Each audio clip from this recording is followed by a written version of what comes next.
Before the dawn of democracy, the church was very active. It was in the forefront in the struggle against apartheid.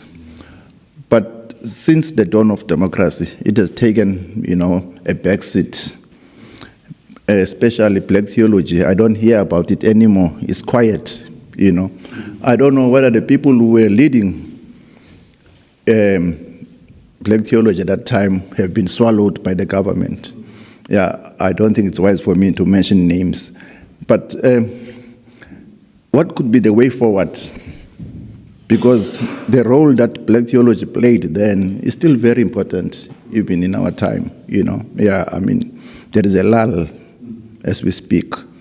Okay, can we get to the question about the role of black theology?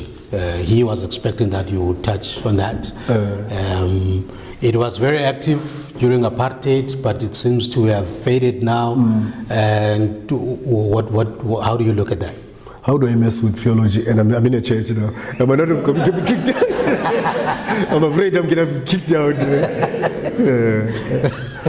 I don't know.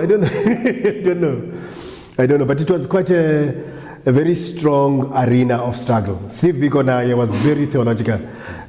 He wrote and he did. And in his nice time, he even messed up with verses when he was drinking. He was somebody who had strong faith.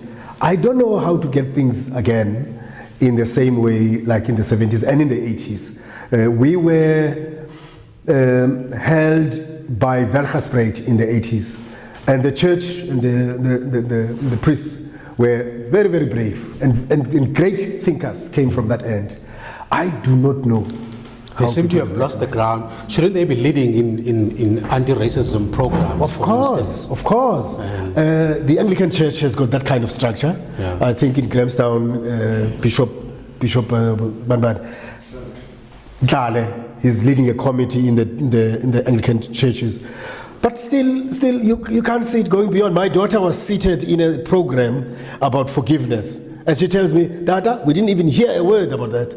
So if a child of her age can just say, she doesn't understand this, It means we're not putting enough effort.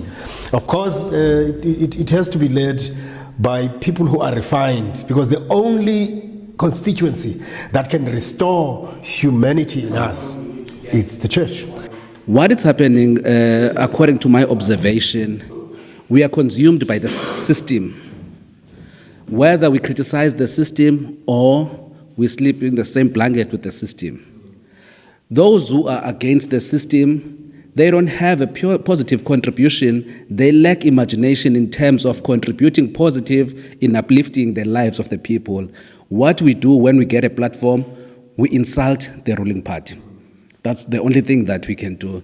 And that is a clear demonstration that we lack imagination, because we can never build this country with insults. And those leaders that were pushing black theology, they had values that were instilling in people's, lives. I remember as a youngster, maybe Umfundisi Mfazwe. In those days, we had these things that were called umkhabuliso. And the clergy was involved. They would come and, we talk ideas. And we lack that now, that our clergy, it's not contributing positive. Instead of contributing positive, we are populists.